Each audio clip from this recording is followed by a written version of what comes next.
1절부터 7절의 말씀을 우리 함께 찾으셔서 말씀이 길지 않기에 저와 여러분들이 한 목소리로 말씀을 합독하여 읽도록 하겠습니다. 사도행전 14장 1절부터 7절까지의 말씀입니다. 우리 함께 1절부터 합독합니다. 시작. 이에 이고니온에서 두 사도가 함께 유대인의 회당에 들어가 말하니 유대와 헬라의 허다한 무리가 믿더라. 그러나 순종하지 아니하는 유대인들이 이방인들의 마음을 선동하여 형제들에게 악감을 품게 하거늘 두 사도가 오래 있어 주를 힘입어 담대히 말하니 주께서 그들의 손으로 표적과 기사를 행하게 하여 주사 자기 은혜의 말씀을 증언하시니 그 시내의 무리가 나뉘어 유대인을 따르는 자도 있고 두 사도를 따르는 자도 있는지라. 이방인과 유대인과 그 관리들이 두 사도를 모욕하며 돌로 치려고 달려드니 그들이 알고 도망하여 루가오니아의 두 성 루스드라와 더베와 그 근방으로 가서 거기서 복음을 전하니라. 아멘. 오늘도 복된 주의 날, 주의 전에 나와 주의 말씀을 듣는 여러분 모두에게 하나님의 말씀이 들려지고 순종의 말씀이 될 수 있기를 주님의 이름으로 축복합니다. 저는 오늘 이 아침 여러분들과 함께 부흥은 영혼 구원의 열정을 통해 임한다 라는 말씀의 제목으로 하나님의 말씀을 증거하도록 하겠습니다. 오늘 이 자리에 있는 우리 모두도 누군가를 통해서 복음을 듣게 되고 예수님을 믿게 되어 오늘 이 자리에 나와 예배하며 주님을 섬길 수 있게 된 것이죠. 그러면 복음을 듣고 예수를 믿게 된 자에게는 어떤 삶의 변화가 있을까?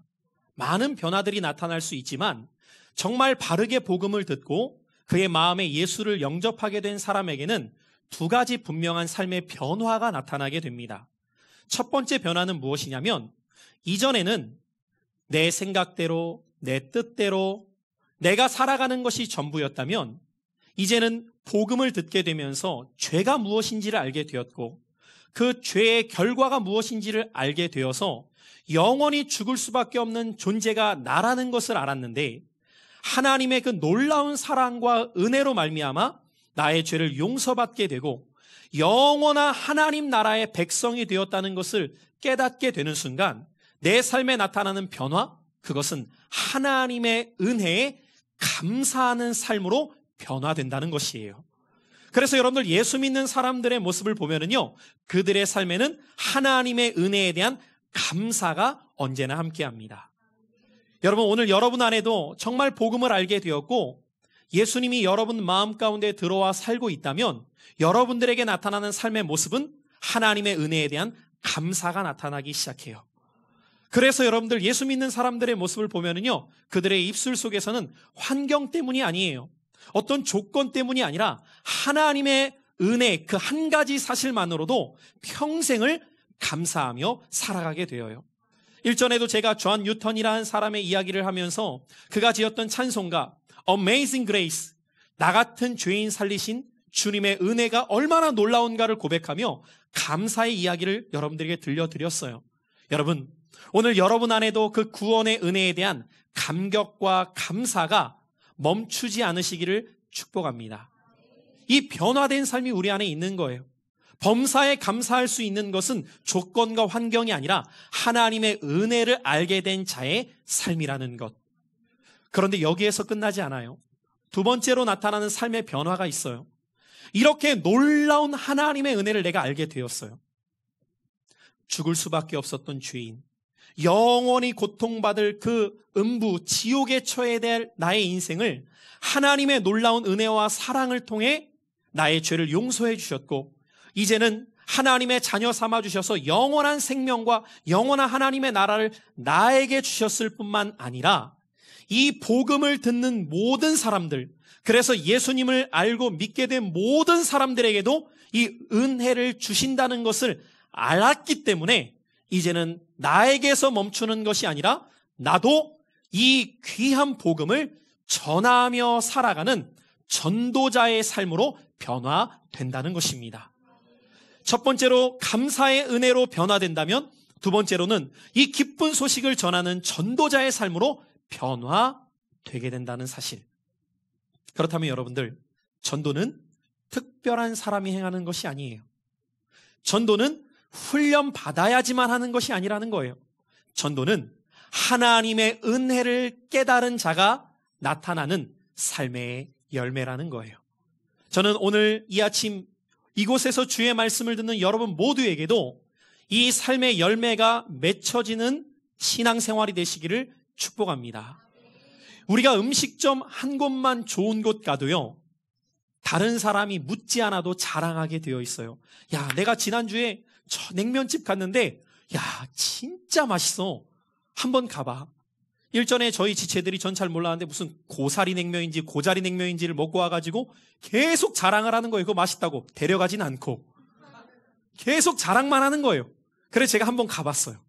그랬더니 진짜 특별하긴 하더라고요. 그러니까 그 다음부터 저도 고자리인지 고사리인지 맛있다고 얘기하더라고요. 사람은 내가 경험하고 정말 좋으면 자랑하게 되어 있어요. 여러분에게도 그 은혜의 복음이 자랑되어질 수 있기를 축복합니다. 아니, 이것은 자랑해야지 하지 않아도 정말 복음의 감격을 알고 은혜를 알게 되면 하지 않고서는 견딜 수 없기 때문이에요. 바울은 다메섹 도상에서 주님을 만나게 됩니다. 주님을 만나게 되었을 때에 이전과 이후의 그의 삶은 180도 달라질 수밖에 없었어요. 이전에 그 복음을 알기 전과 이후에 복음을 알게 되었을 때에 그는 이 복음의 가치가 얼마나 존귀했던지 이렇게 고백하게 되어요. 내게는 예수 그리스도의 십자가 외에는 이제는 결코 자랑할 것이 없도다. 심지어 그가 준비했던 모든 인생을 그는 뭐라고 말하냐면, 내가 예수 그리스도를 발견한 이후에는 나의 가진 모든 것을 배설물처럼 여기도다. 성경이 고상하니까 배설물로 말했죠. 똥이에요. 내가 가진 모든 것을 똥처럼 여긴다는 거예요. 왜요? 그 이상의 가치를 발견하니까 그 이하의 것이 눈에 들어올 수가 없는 거예요. 이때부터 바울은 복음에 사로잡혀서 이 복음을 전하는 일에 자신의 모든 삶을 내던지기 시작해요. 나에게 주신 이 은혜, 나에게 주신 이 생명, 나에게 주신 이 영생, 나에게 주신 이 영원한 하나님의 나라를 나만 알 수 없었기 때문에 그는 영혼 구원이라는 이 분명한 목표를 가지고 복음을 전하며 다니기 시작합니다. 우리가 지난주에 에이스 목사님의 말씀을 통해서 사도행전의 말씀을 잠시 건너뛰어 여러분들이 지난주에 들었던 말씀을 얼마나 기억하시는지 모르겠지만, 우리는 바울과 그의 일행이 최초의 이방인 교회였던 안디옥 교회로부터 세워져 파송을 받게 되는 장면과 그들이 가는 곳곳마다 복음을 전하게 되는 내용을 살펴가는 중입니다. 자, 그들이 이 안디옥 교회에서부터 시작되어서 지난주에 보여드렸던 지도를 한 번 더 보여드릴게요. 그들이 살라미스라는 항구로 내려와서 배를 타고 제일 먼저 갔던 곳이 구브로였어요. 이 구브로에서 그들은 살람이라는 동쪽에 도착하여서 온 섬을 다니면서 복음을 전하기 시작해요. 그리고 서쪽 끝이었던 바보라는 곳에 이르러서 그곳에서 하나님이 예배했던 한 영혼을 만나게 됩니다. 바로 서기오 총독이었던 바울이라는 사람을 만나게 되어요. 그런데 여러분들, 언제나 하나님의 복음을 전하는 곳에는 악한 영의 역사가 함께 일어나게 되는 것을 우리는 이 구브로에서도 보았습니다. 이곳에서 복음을 전하던 바울 일행에게 박수 엘루마라고 하는 사람이 복음을 가로막았고, 그곳에서 바울은 놀라운 복음의 선포 가운데에 표적을 나타내면서 총독이 예수를 영접하게 된 사건을 보았어요. 이제 이들은 이 바보에서 배를 타고 밤빌리아 쪽 북쪽으로 올라가게 됩니다. 그리고 버가라는 곳에 이르렀을 때 이들은 이곳을 지나쳐서 지난주에 우리가 살펴봤던 어떤 장소에 도착하게 됩니까? 비시디아 안디옥이라는 곳에 도착하게 되었어요. 바로 그것이 우리가 사도행전 13장을 통해 살펴보았던 내용이에요. 이 안디옥은 큰 대도시였습니다.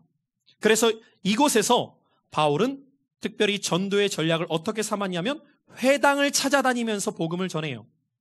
회당을 갔을 때 그곳에 있었던 회당장은 한 사람을 지목하여 성경을 읽게 만들었고 또 다른 사람을 지목하여 설교할 수 있는 기회를 주었기 때문이에요. 사도행전 13장은 바울이 최초로 복음을 전하는 메시지, 설교가 아주 자세하게 기록되어져 있어요. 구약에서부터 시작되어 예수 그리스도에 이르기까지 그의 설교가 아주 일목요연하면서도 명확한 복음을 선포하게 되었을 때 수많은 사람들이 주께로 돌아오게 됩니다.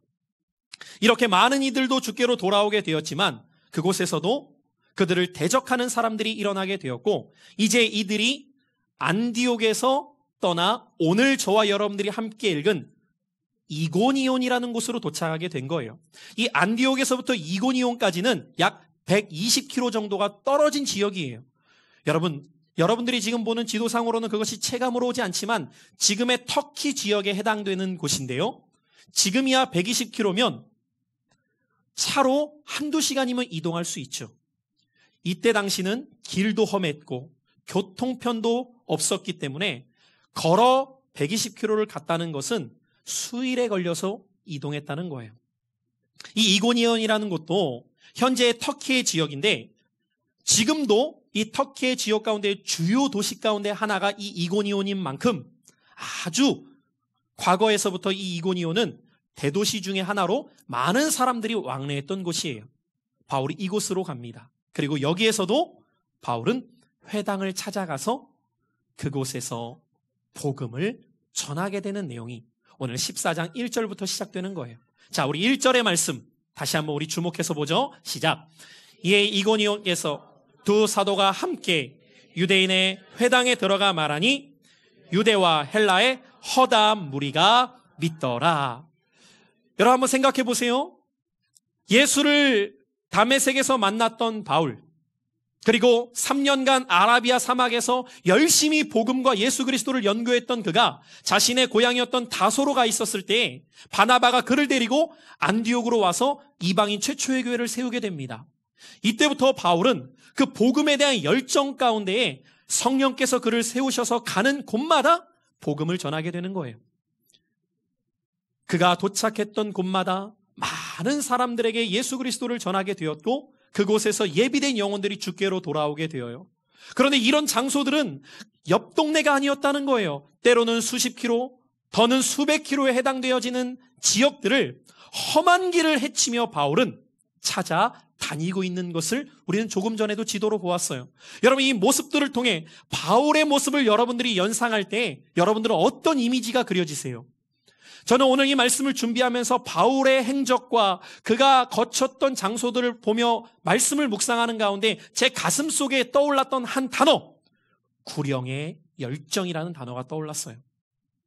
구령의 열정이라는 말이 조금 여러분들에게는 오늘날에는 낯설기 때문에 그 구령의 열정을 제가 풀어서 오늘 말씀의 제목을 영혼 구원의 열정이라고 기록했던 거예요. 바울의 가슴 속에서는 한 영혼을 향한 그 열정이 불타오르고 있었다는 거예요.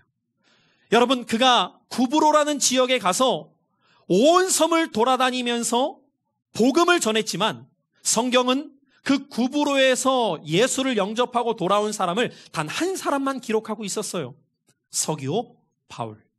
그 외에는 누가 예수를 믿었는지, 얼마나 많은 사람들이 주께로 돌아왔는지에 대해 전혀 언급하지 않고 있다는 것은 그곳에서 예수를 영접했던 사람은 한 사람 외에는 없었다는 거예요.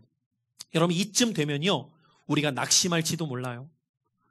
야, 이렇게까지 열심히 하는데 결국 돌아오는 것이 단 한 사람밖에 없구나.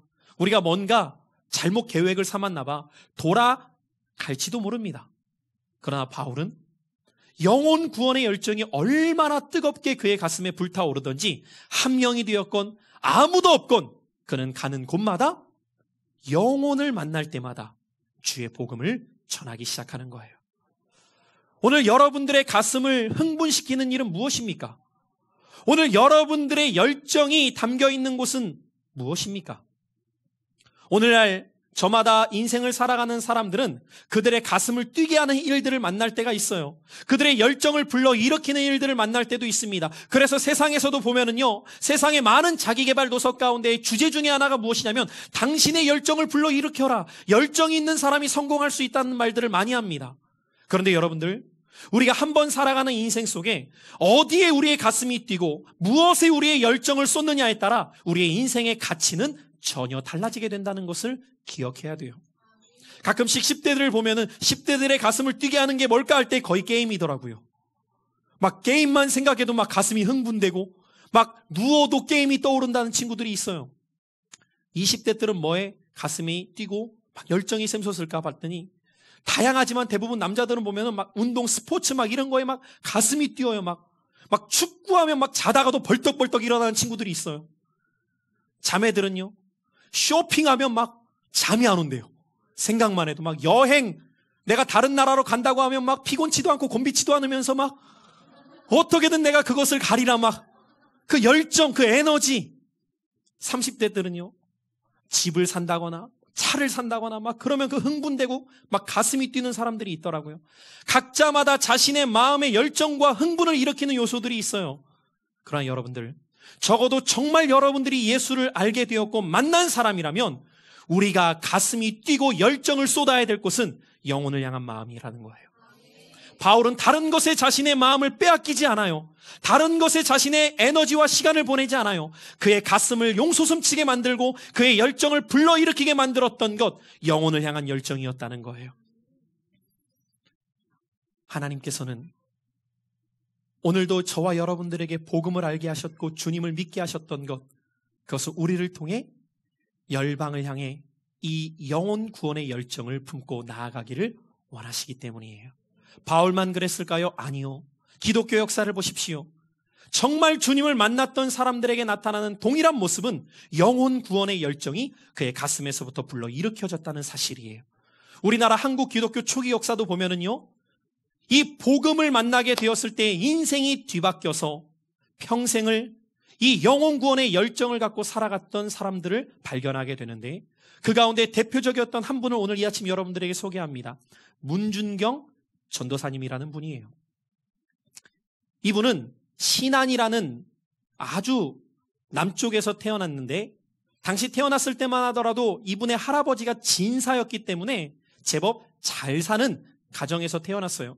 근데 여러분들, 예전에는 그런 것처럼 대부분 결혼을 어떻게 하냐면 한 번도 보지도 못한 사람을 부모님이 짝지어주면 그냥 결혼을 하는 시대였어요. 그래서 1908년 17살이라는 꽃다운 나이에 아버지가 결혼하라고 하는 사람과 그냥 얼굴도 보지 못한 상태에서 결혼을 하게 되어요.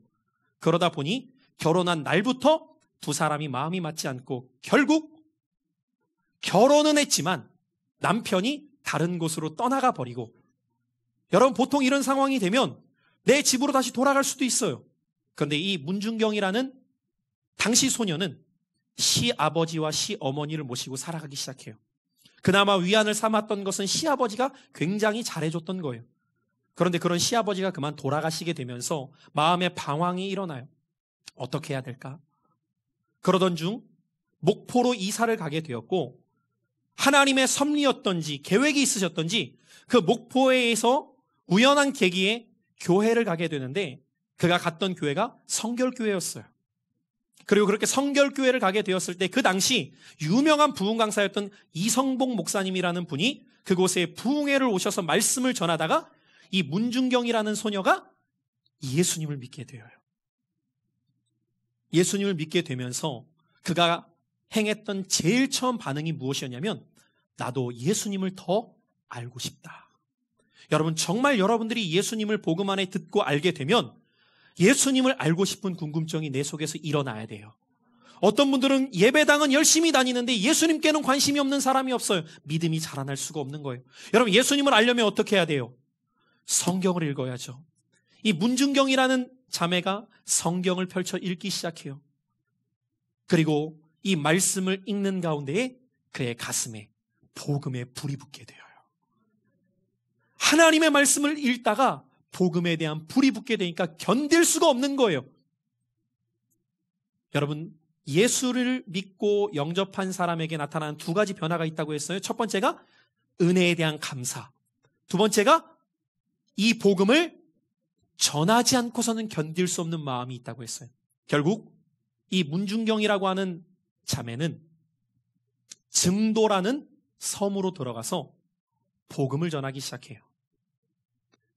그 젊은 처자가 아무도 알지 못하는 곳에 가서 복음을 전하는데, 영혼 구원의 열정이 얼마나 대단했던지 그때 당시만 해도 고무신을 신고 다녔던 시대였는데 1년 동안 고무신을 9켤레를 해 달아 없앨 만큼 걸어 다니면서 복음을 전한 거예요.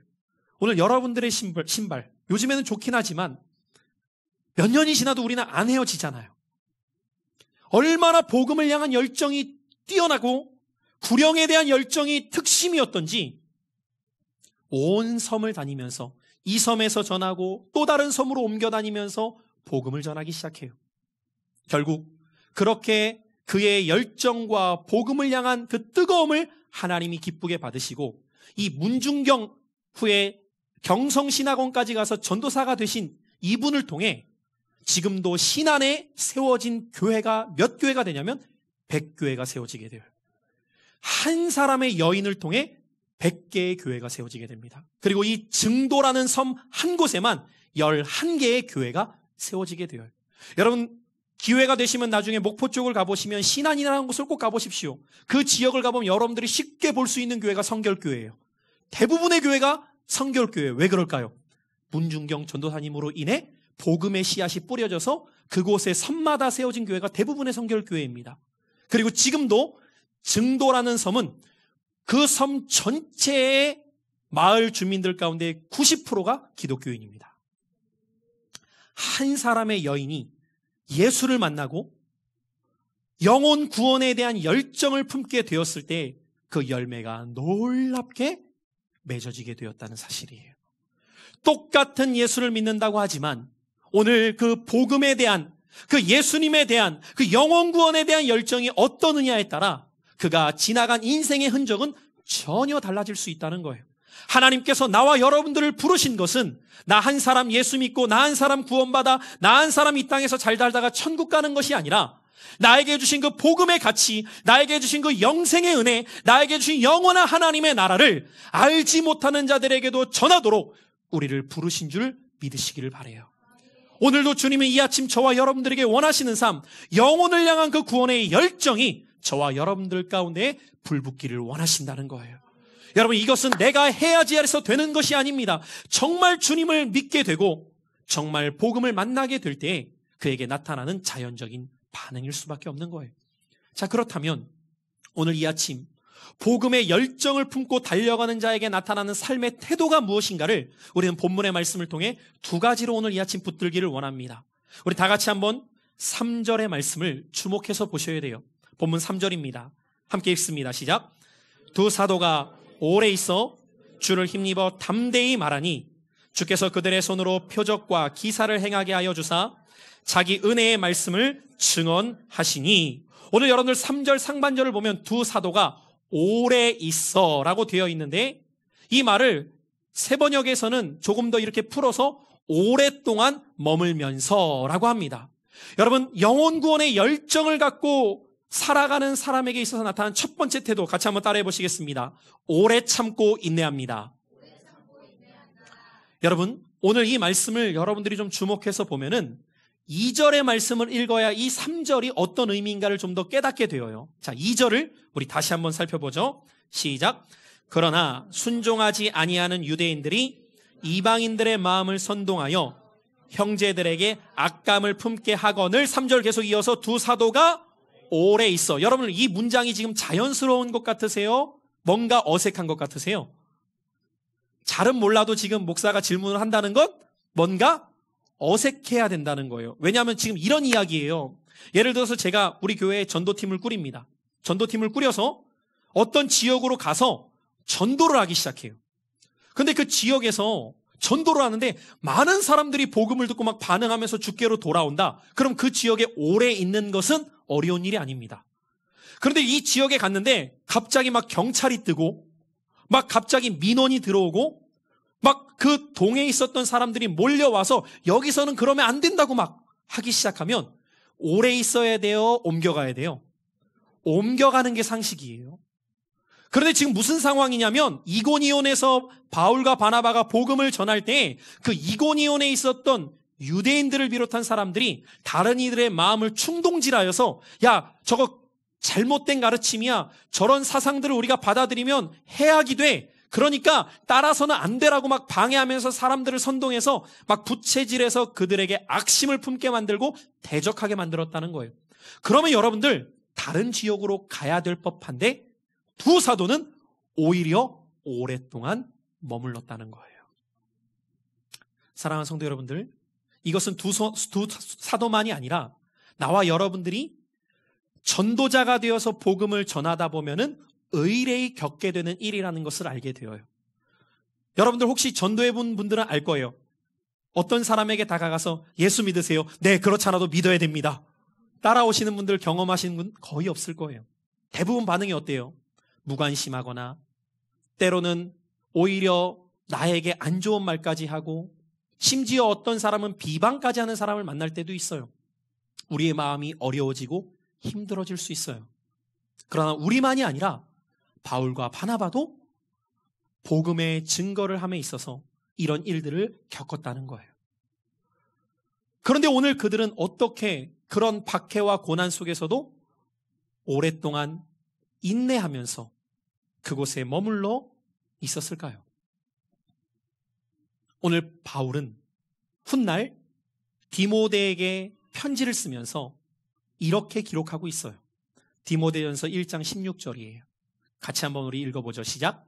그러나 내가 긍휼을 입은 까닭은 예수 그리스도께서 내게 먼저 일체 오래 참으심을 보이사 후에 주를 믿어 영생 얻는 자들에게 본이 되게 하려 하심이라. 할렐루야. 여러분 이 말씀을 주목해서 잘 보셔야 돼요. 지금 바울이 디모데에게 뭐라고 편지하고 있는 거냐면 하나님께서 내게 어떤 긍휼을 베풀어 주셨냐면 내게 먼저 일체 오래 참으심을 보이셨다.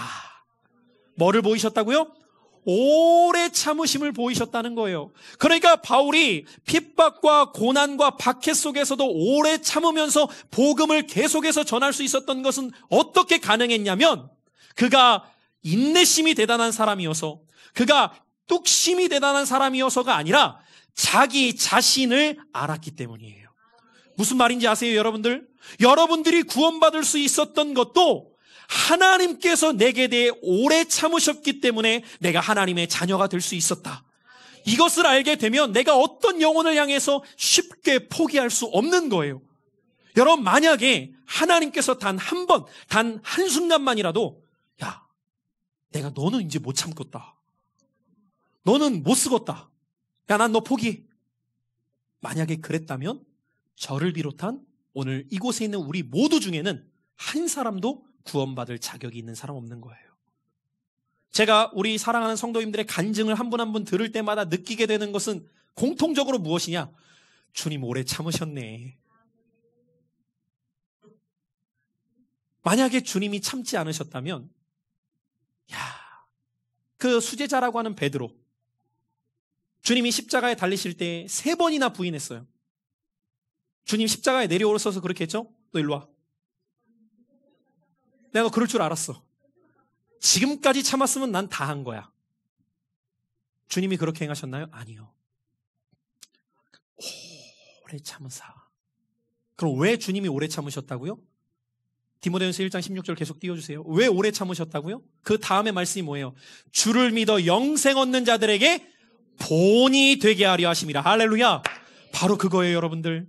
나 같은 죄인도 주님 오래 참으셔서 결국 하나님의 자녀 삼아 주셨다는 고백을 통해 오랫동안 주님께 돌아오지 않는 자들도 주께 돌아오도록 하나님이 역사하신다는 거예요.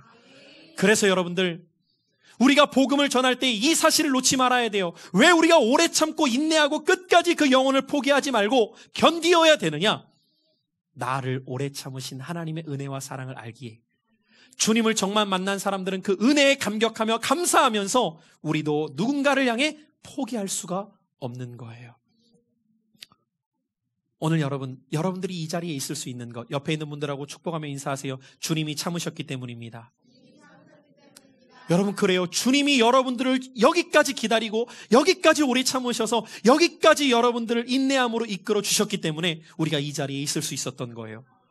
만약에 여러분들 주님이 몇 개월 전에 1년 전에 난 포기한다 그랬으면 여기 없을 분들 많아요.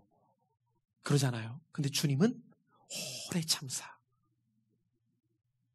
본을 보여주시고 우리로 오래 참고 인내하며 영혼 구원의 열정을 붙잡고 가도록 가르쳐 주신 것.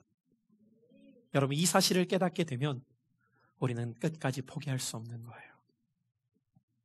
저와 여러분들, 주님이 우리에게 가르치신 이 길을 끝까지 따라갈 수 있기를 축복합니다.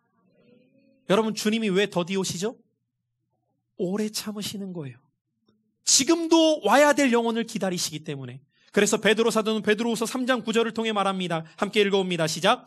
주의 약속은 어떤 이들이 더디다고 생각하는 것 같이 더딘 것이 아니라 오직 주께서는 너희를 대하여 오래 참으사 아무도 멸망하지 아니하고 다 회개하기에 이르기를 원하시느니라. 할렐루야. 여러분, 주님 지난주에 오셨으면 구원받지 못할 영혼들 이번 주에 있어요. 여러분, 주님 오늘 오시면 구원받아야 될 영혼들, 구원받지 못할 영혼들이 있어요. 그래서 지금도 주님 오래 참으시면서 우리에게 뭘 말씀하시느냐? 인내하며 오래 참고 그 영혼 포기하지 말아라. 결코 포기하지 말아라. 여러분, 때로는 저도 전도 대상자들을 놓고 기도할 때 어떨 때는 포기하고 싶어요. 야, 해도 너무하네. 이렇게까지 하는데도 안 오나? 그때마다 다른 사람을 생각하면 마음이 어려워질 때가 있지만 나를 생각하는 거예요. 주님, 나를 오래 참지 않았다면 나는 어떻게 됐을까? 내가 과연 목사가 될 수 있었을까? 내가 과연 복음 전하는 자가 될 수 있었을까? 아니요. 불가능하더라고요. 그래서 나를 보게 하시는 은혜 가운데 오래 참고 인내하게 하시는구나. 여러분, 이 아침에도 여러분들을 구원하신 그 하나님의 오래 참으셨던 은혜를 돌이켜 생각할 수 있는 자들 되시기를 축복해요. 이것이 영혼 구원의 열정을 가진 자가 가져야 될 첫 번째 태도인 거예요. 두 번째로 영혼 구원을 향한 열정을 품은 자가 가져야 될 자세. 같이 한번 따라 합시다. 주님 주신 힘으로 사명 감당합니다. 무슨 말이에요, 여러분들? 3절 계속되어지는 말씀에 보니까 주를 힘입어 담대히 말하니. 세 번역에는 주를 의지하여 담대히 말하니 라고 되어 있어요. 무슨 말입니까? 우리가 영혼 구원을 감당할 때 있어서 내 힘으로 할 수 있는 게 아니라는 거예요. 주님이 주시는 힘으로 주님을 의지하여서 영혼 구원의 열정을 계속해서 붙들고 갈 수 있다는 거예요. 오늘 특별히 여러분들 이 말씀을 3절을 계속해서 우리가 보면은요, 하반절에 주님을 힘입어서 담대히 말할 때 어떤 일이 일어나느냐? 주께서 그들의 손으로 표적과 기사를 행하게 하여 자기 은혜의 말씀을 증언하셨다는 거예요. 주님을 의지하여 주님 주시는 힘으로 감당하려고 했더니 주님이 그렇게 행하도록 힘 주셨다는 거예요. 사랑하는 성도 여러분들, 오늘 전도는 내 힘으로 감당할 수 없다는 거예요. 우리에게는 끊임없이 연약하고 부족함이 있기 때문이에요. 사랑이 부족하고요, 능력이 부족하고요, 말주변도 부족하고요, 인간관계도 부족해요. 그러나 오늘 내가 아니라 내게 능력 주시는 주님의 힘을 공급받아서 사역을 감당하게 될 때에 우리는 구원의 열정을 계속해서 이어갈 수 있는 자가 되는 거예요. 바울 사도는 자신이 이렇게 영혼 구원의 열정을 품고 사명을 감당할 수 있었던 이유에 대해 고린도전서 15장 10절을 통해 이렇게 말합니다. 우리 이 말씀도 함께 읽어보죠. 시작. 그러나 내가 나 된 것은 하나님의 은혜로 된 것이니 내게 주신 그의 은혜가 헛되지 아니하여 내가 모든 사도보다 더 많이 수고하였으나 내가 한 것이 아니요 오직 나와 함께 하신 하나님의 은혜로라. 할렐루야. 내가 한 것이라고 해요? 내가 한 것이 아니라고 해요?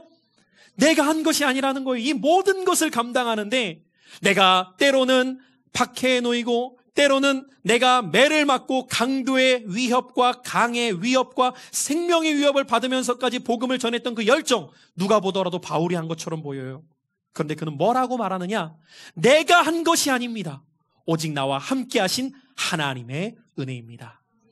여러분, 그래서 제가 우리 공동체 가운데 계속해서 가르쳐드리는 고백 중에 하나가 그거죠. 우리가 다른 사람한테 인정받을 때, 우리가 다른 사람한테 칭찬받을 때 우리가 해야 될 표현, 주님의 은혜입니다. 그래요, 여러분들. 모든 것이 하나님의 은혜가 있기 때문에 감당할 수 있는 거예요. 여러분, 신앙생활에 은혜 떨어져 보세요. 아무것도 하기 싫어요. 아니, 할 수 없어요. 그러나 하나님의 은혜가 부어지잖아요. 뭐든 하고 싶어지는 거예요. 제가 한 사람 한 사람 이름을 거론할 수는 없기 때문에 우리 교회 성도님들 근래의 모습을 보면서 제가 가장 감사한 것, 기쁨으로 주의 일들을 감당하고 있다는 거예요. 뭔가를 자꾸 하고자 하시는 모습들을 볼 때마다 이것이 은혜 받은 자의 태도이지. 그래요, 여러분들. 은혜를 받게 되면 주의 일을 하고 싶게 돼요. 근데 은혜가 식어보세요. 작은 것만 시켜도 또요, 나요, 꼭이요. 은혜가 떨어져 보세요. 그러면 아무것도 못해요. 근데 은혜를 받으면 받을수록 시키지 않아도 움직이고 있는 거예요. 옆 사람 보세요. 움직이나 안 움직이나. 그러면 속으로 말하는 거예요. 이분이 요즘에 은혜가 있구나. 안 움직이면 은혜 떨어졌구나. 딱 생각하시면 돼요. 여러분 자동차 보세요. 자동차 못 움직인다. 뭐 떨어진 거예요? 기름 떨어졌죠. 벤츠면 뭐예요? 기름 없으면 1m도 못 나가요. 많은 사람들이 하드웨어만 생각해요. 그러나 오늘 여러분 안에 성령의 은혜가 떨어지면 1cm도 못 나가는 거예요. 그러면서 차를 끌고 다니려고 해요. 그러니까 힘들죠. 안 간다고 괴로워해요. 신앙생활에 앞으로 전진하지 못한다고 괴로워해요. 왜? 은혜 떨어졌는데. 그럼 여러분들 밀어야 돼요? 기름 넣어야 돼요? 근데 기름은 안 넣고 밀어. 잘 돌봐주시길 바래요. 자꾸 기름은 없는데 밀려고만 해. 기름을 넣어야죠, 기름을. 그래서 예배의 자리로 와서 은혜를 주유받고, 기도의 자리로 나와서 은혜를 주유받고, 여러분들이 은혜가 떨어지면 아무것도 못하지만 은혜가 부어지잖아요. 모든 능력이 거기서부터 온다는 것을 알기 때문에 은혜 받고 움직이기 시작하는 거예요. 그러니까 저희 교회에서는 절대로 시키는 일 안 해요. 뭐 해라 뭐 해라. 아니요. 은혜 없으면 시키면 입이 대빨 나와요. 근데 안 시켜도 은혜가 들어가면 막 움직이고 싶어 하는 거예요. 그럼 그때 툭 얘기해요. 할래? 할게요. 이렇게 돼야 되는 거예요, 여러분들. 그래서 목사의 역할은 시키는 역할이 돼서는 안 되고 은혜를 주면 되는 거예요. 은혜 받으시길 바래요.